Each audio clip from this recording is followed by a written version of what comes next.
Listen, I'm not here to play with you today. I'm not here to give you some soft, watered down church talk that makes you feel good for a minute and then leaves you empty when you walk out that door. I'm talking about something real, something that can flip your situation in seconds. Not months, not years, seconds. I know what you're thinking, seconds. That's impossible. That's because you've been trained to believe what you see, not what's possible. You've been taught to measure God's power by man's clock, and man's clock is slow. See, I've watched people go from the edge of the grave, bodies shutting down, everybody writing them off, to walking out like nothing happened.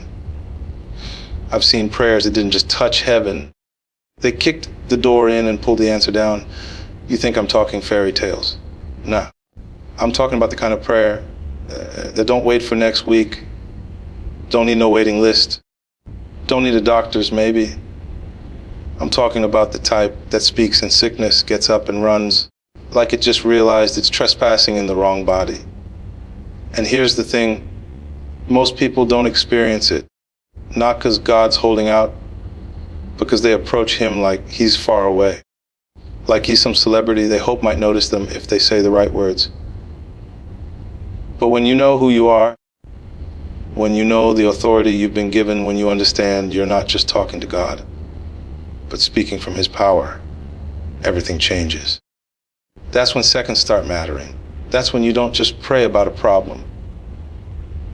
You speak to it and expect it to move. But let me warn you, this ain't for the half committed, ain't for the ones still trying to decide if God really moves like he says he does. This is for the ones ready to step into a different kind of faith, the kind that feels dangerous to doubt. Because when you grab hold of this truth, you're not just going to hear about miraculous, you're going to be the miracle. So if you stick with me for the next few minutes, I'm going to break it down in a way you've never heard before. And by the time I'm done, you won't just believe prayer can heal in seconds. You'll know how to do it. The first thing you got to understand is this. Healing prayer ain't about luck, it's about authority. And authority don't come from how long you've been going to church, how many verses you can quote, or how good you've been this week. Authority comes from knowing who you are in God, knowing what he's already given you, and stepping into it like you own it. Because let's be real, if you don't even believe your own words carry weight, why should sickness believe you when you tell it to leave? Most people treat prayer like a lottery ticket. They throw something up, hope it sticks, and then just wait. But this ain't gambling. This is war. And this is a battlefield. And if you step into a battlefield without confidence, without knowing your weapon, you're already losing before the first shot's fired. The enemy can smell fear, doubt, hesitation. And when you carry that into prayer, it's like handing him the victory before the fight even starts. See, when I say authority, I'm talking about walking into the situation like you've already won, because the truth is you have. The cross wasn't halfway done. When Jesus said, "It is finished," he wasn't talking about part of the job. He was saying the debt's paid. The curse is broken, healing is yours. That means when sickness comes knocking, it's trespassing. And you don't ask a trespasser nicely to leave. You kick him out. Now, I know some people hear that and they're like, but what if it doesn't work? And that right there is the problem. You've already made space for it not to work. You've already built a backup plan for failure. That's like a boxer stepping in the ring saying, well, I'll try not to get knocked out. You already lost in your head before you threw the first punch. You don't go into prayer wondering if God's going to move. You go in knowing he already has, and you're just enforcing it in your reality. It's like this, think about a police officer. They don't have to be 7 feet tall or the strongest person in the room to get respect. They got a badge. That badge means authority, and if they walk into a situation with that authority, people respond. But if they walk in timid, unsure, stuttering, people stop listening. Same thing in the spirit. Your badge is your identity in Christ, your right to speak healing, your right to command sickness to go. But if you walk in praying like maybe, possibly, hopefully something might happen, You're not speaking from authority, you're begging. And begging ain't power. Here's the other part. Authority works best when you remove all the noise. That means no double-mindedness. No saying, I'm healed 1 minute, and then telling everybody how sick you are the next. That's like trying to drive with one foot on the gas and the other on the brake. You're not going anywhere. You got to decide what's true and then hold the line. Your words got to match your belief. And your belief has to be rooted in the fact that God's word doesn't expire. It doesn't need to catch up to science or medicine. It's the source. And this is where most people miss it. They think prayer is about persuading God to do something. But real healing prayer is about aligning yourself with what He's already done. You're not begging for Him to heal. You're declaring that healing to manifest now. That's why it can happen in seconds. It's not about God suddenly making up His mind. It's about you stepping into agreement with what's already settled. I've seen people in the worst situations flip the whole atmosphere by refusing to talk like the sickness was in control. They spoke life like it was the only language they knew. And yeah, the doctors looked at them like they were crazy. Friends told them to be realistic. But you know what? They walked out healed while the realistic people stayed stuck in their diagnosis. You can't mix faith with fear and expect it to work. That's like pouring clean water into a dirty cup and wondering why it still tastes bad. You got to clear out the fear, the what if-is. Fear will talk you out of your miracle faster than anything else. Fear will whisper, it might not happen. And the moment you agree with it, you just gave it permission to stay. That's why you got to get aggressive about protecting your mind. Sometimes you got to block out every voice that's not speaking life over you. That might mean cutting off conversations, not answering certain calls, even shutting off the news or social media for a while. Because every word you let in is either feeding your faith or starving it. And if you're believing for something to shift in seconds, you don't have time to be feeding doubt. And let me be clear, authority isn't loudness. It's not about screaming at the top of your lungs in prayer. It's about conviction. You could whisper, be healed, and watch it happen if you believe it like you know your own name. It's not the volume, it's the certainty. When you speak from a place of unshakable faith, the atmosphere responds. Now you might be thinking, that sounds good, but how do I get that kind of faith? You build it, you feed it every day. You stay in the Word until the Word gets in you so deep that it's the only thing that comes out when life squeezes you. You remember the times God's come through before? Because your history with Him is proof for your future. And when doubt creeps in, because it will try, you shut it down quick. You don't negotiate with it. You don't let it sit and grow. You treat it like poison, because that's exactly what it is to your faith. And when it comes time to pray for healing, you don't pray scared. You don't pray hoping. You pray like you're enforcing a law, like you're evicting something that's been squatting in your house. You call it out by name, you tell it has no legal right to stay, and you tell it to go now, not later, not eventually, now. And you believe it's done before you see a single sign, because that's what faith is. Seeing it in the spirit before it shows up in the flesh. I'm telling you, when you get this, seconds won't be enough time for the enemy to even get comfortable. You'll speak, and the shift will start before the words leave your lips. And when that happens, you won't just talk about prayer that heals in seconds. You'll be the proof it works. Pain will make you desperate, and desperation will make you open to things you would have never considered before. When the doctors say there's nothing else they can do, when the medicine isn't working, when you've spent all your money and you still can't find relief, that's when you start searching for something deeper. And that's where real prayer comes in. Not the soft, polite kind where you just say a few words and hope for the best, but the kind that comes from a place so raw, so real, it feels like you're pouring your very soul out. That's the kind of prayer that shakes things in the spiritual realm. That's the kind of prayer that can break through sickness in seconds. But let me be real with you. This ain't about just saying, God heal me, and walking away. It's about aligning yourself with faith so strong that it leaves no room for doubt. Because doubt is like rust. It eats away at your confidence, your trust, your expectation. You can't pray for healing while still holding on to the thought that maybe it won't work.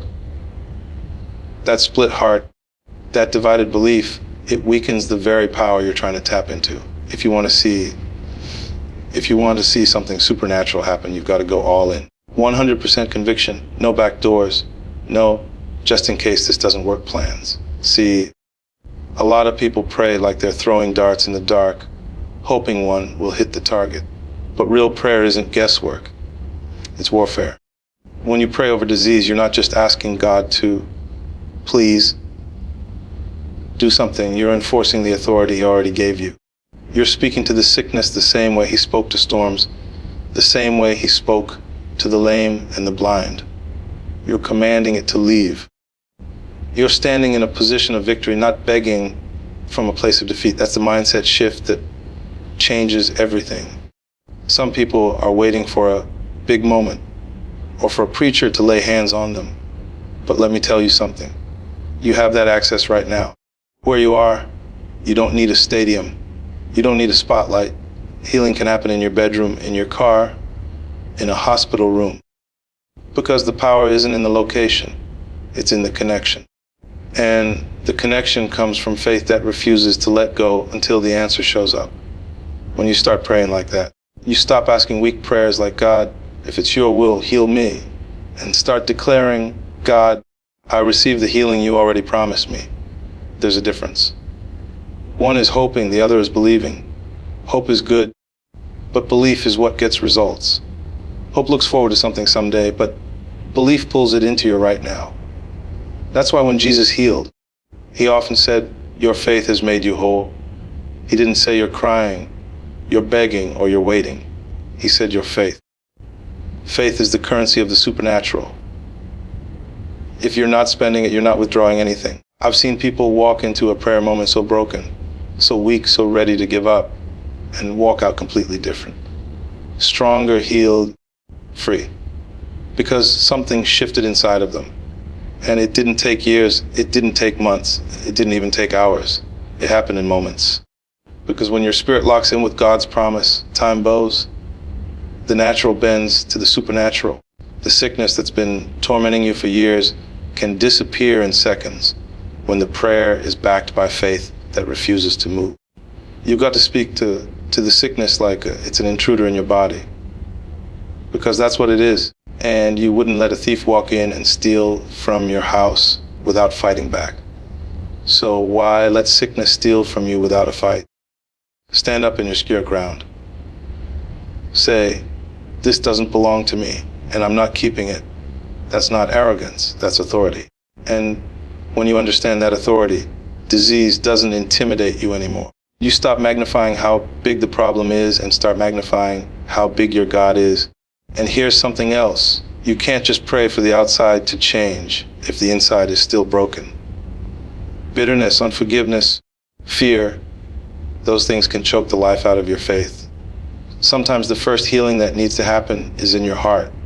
You release the anger. You forgive the people who hurt you. You let go of the fear that keeps you bracing for bad news.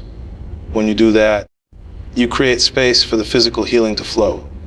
Because faith doesn't thrive in a poisoned environment.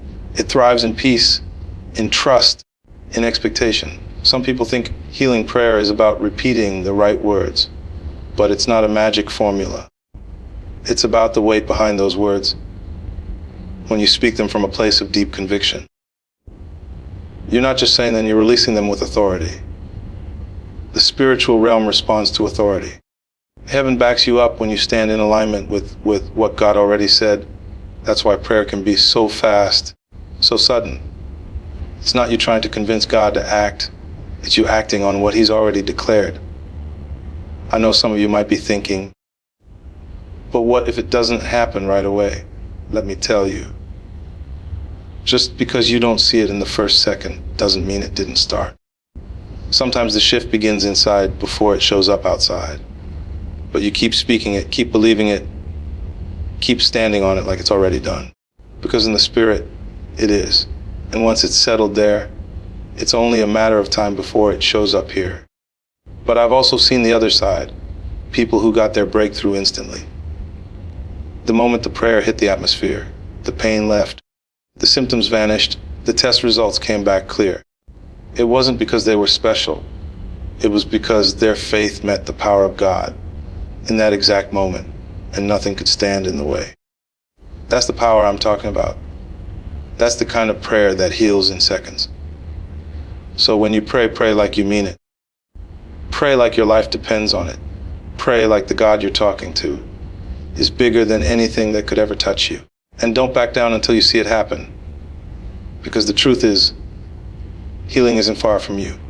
It's already within your reach. All you have to do is take it. Let me tell you something about patience. Most people don't really understand it. They think patience is just sitting around, twiddling your thumbs, waiting for something to happen. That's not patience. That's passivity. Real patience is active. It's the ability to keep moving forward, keep grinding, keep believing even when nothing seems to be changing. It's holding your position without losing your mind when the breakthrough is taking longer than you thought. It's having the strength to trust the process when the process feels like it's working against you. Everybody wants instant results. We live in a world where you can order something on your phone and have it show up at your door the same day. So when life doesn't move at that speed, people start to panic. They think delay means denial.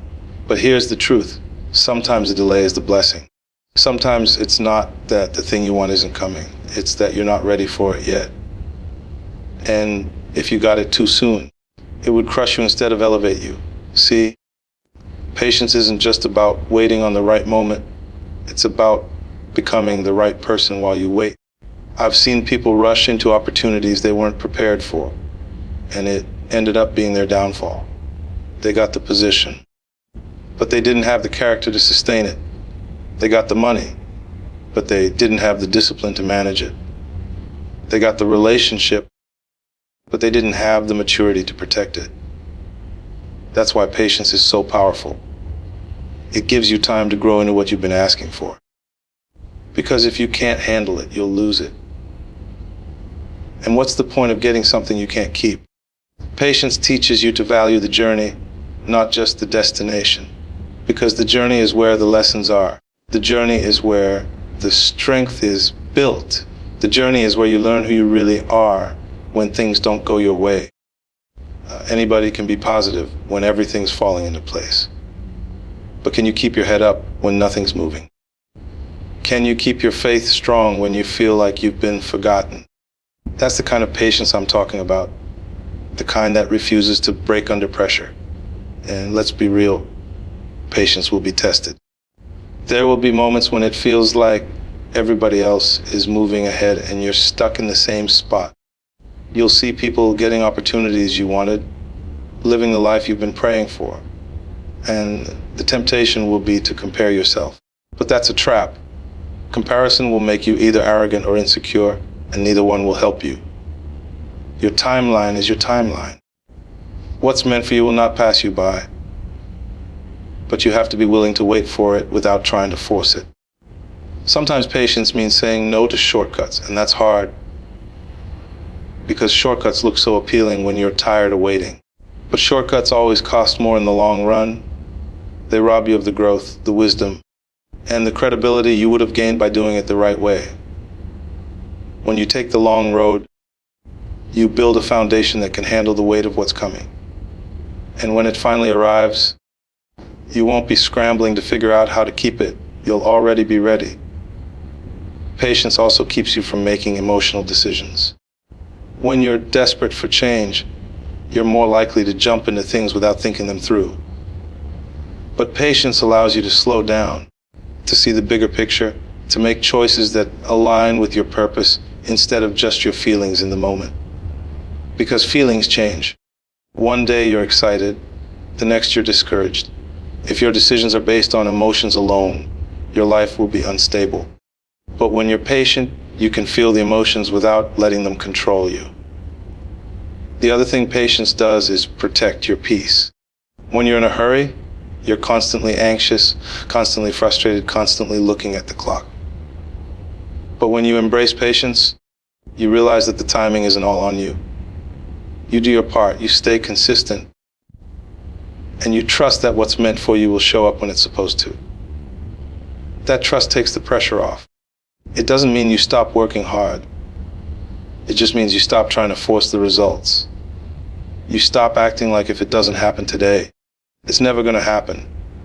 And here's the truth: patience is proof of trust. If you really believe in your vision, if you really believe in the promises you've been given, you won't be shaken by the weight. You won't let the silence make you think nothing's happening. Sometimes the work is being done behind the scenes where you can't see it. Just because you can't track the progress doesn't mean there isn't any. Some seeds take longer to break through the soil, but when they do, they grow strong and steady. That's what patience is doing in your life. It's making sure the roots are deep before the fruit shows. You've got to train yourself to see the waiting season as preparation, not punishment. That mindset will change everything. Instead of asking, why is this taking so long? You start asking, what am I supposed to learn right now? That question will pull more out of you than frustration ever could. Because there's always something to learn, always something to strengthen, always something to refine while you're waiting. And if you get that right, you'll come out of the waiting season sharper, stronger, and more ready than you've ever been. I've learned that the people who win big in life aren't always the ones who move the fastest. They're the ones who can endure the longest. They don't let impatience make them quit. They don't let the delay make them doubt. They keep showing up, they keep working, they keep believing. And when the time comes, they're right where they need to be to seize it. That's what patience does. It keeps you in position for the blessing. And when it finally happens, when the door opens, when the opportunity comes, you'll look back and realize that every second of the wait was worth it. You'll see how the things you thought were holding you back were actually setting you up. You'll understand that if it had come earlier, you wouldn't have been ready to handle it. But now you can carry it. Now you can sustain it. Now you can multiply it. That's the reward of patience. You don't just get what you've been waiting for, you get it in a way that lasts. So don't let impatience push you into something that's not yours. Don't let frustration make you settle for less than you're capable of. Hold your ground, keep your faith. Keep working while you wait. Because when it's your time, nothing can stop it. Let me break something down for you. Your environment matters more than you think. I'm not just talking about the city you live in or the house you stay in. I'm talking about the energy you allow around you, the conversations you entertain, the people you spend your time with, and the atmosphere you choose to operate in every day. You can have all the talent, all the vision, all the hustle in the world, but if you keep yourself in a toxic environment, it's only a matter of time before it starts to poison your mindset. And once your mindset goes, everything else starts to crumble. People underestimate how much their surroundings shape them. You start picking up the habits, the language, the attitude of the people you're around the most without even realizing it. If you hang with quitters, eventually you start thinking quitting is normal. If you hang with people who have no ambition, you'll start lowering your own standards just to fit in. That's why you've got to be intentional about where you position yourself. If you're trying to go higher, you can't keep hanging around people who are comfortable being low. Now, I know that's not always easy. Sometimes the people you need to create distance from are the ones closest to you, friends you've had since childhood, even family members. But if the cost of staying close to them is losing your focus, losing your drive, or losing your peace, then you've got to make some tough decisions. It's not about thinking you're better than anybody. It's about protecting your purpose. Because at the end of the day, you're the one who has to live with the consequences of your choices. Nobody else is going to fight for your dream the way you will. Sometimes you've got to physically remove yourself from an environment. Other times, it's about setting mental boundaries. You can still love people from a distance. You can still be respectful without letting their negativity take root in your mind. But you have to draw that line. If you don't, the wrong environment will wear you down so slowly that you won't even realize it's happening until you've lost your hunger. You'll wake up one day wondering why your fire isn't burning like it used to, and it'll be because you've been letting people throw water on it for years. Your environment isn't just about people. It's also about the information you feed yourself. What are you watching? What are you listening to? What are you reading? You can't expect to live a motivated, focused life if you're constantly consuming garbage. If all you feed your mind is drama, gossip, and negativity, don't be surprised when your life starts reflecting that. You've got to feed yourself things that push you forward, challenge you, and keep you thinking on a higher level. Your mind is like soil. Whatever you plant, it will grow. If you plant weeds, you get weeds. If you plant seeds of growth, you get a harvest. And let's be real, sometimes the hardest environment to fix is the one in your own head. You can leave a bad neighborhood, you can block a toxic friend, but if you don't deal with the toxic thoughts you've been carrying, you'll just recreate the same environment wherever you go. That's why you've got to do the internal work too. You've got to recognize when your own self-talk is poisoning your progress. You've got to catch yourself when you're feeding doubt instead of faith, because your inner environment will always shape your outer environment. When you start protecting your environment, something powerful happens. You start seeing opportunities you couldn't see before. It's like clearing the static off a radio station. The message was always there, but you couldn't hear it because there was too much noise. The right environment sharpens your vision, boosts your energy, and makes it easier to stay consistent. And when you're consistent, progress is inevitable. But here's the thing. Sometimes you've got to create your own environment. You can't always wait for the perfect setting.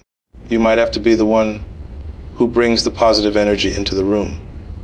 You might have to set the tone in your household, your workplace, your circle. That means carrying yourself with discipline, speaking life into situations, and refusing to let negativity dictate the mood. When you make a habit of doing that, you attract people who operate the same way. Before you know it, you've built an environment that supports your goals instead of sabotaging them. People will try to pull you back into old environments because it makes them feel more comfortable. They'll say you've changed like it's a bad thing, and yet you have changed, that's the point. Growth requires change. You can't evolve and stay the same. If they can't handle your growth, that's their problem, not yours. Your responsibility is to keep moving forward, even if it means moving alone for a season, because the right people, the right opportunities, and the right energy will meet you on the path you're meant to be on.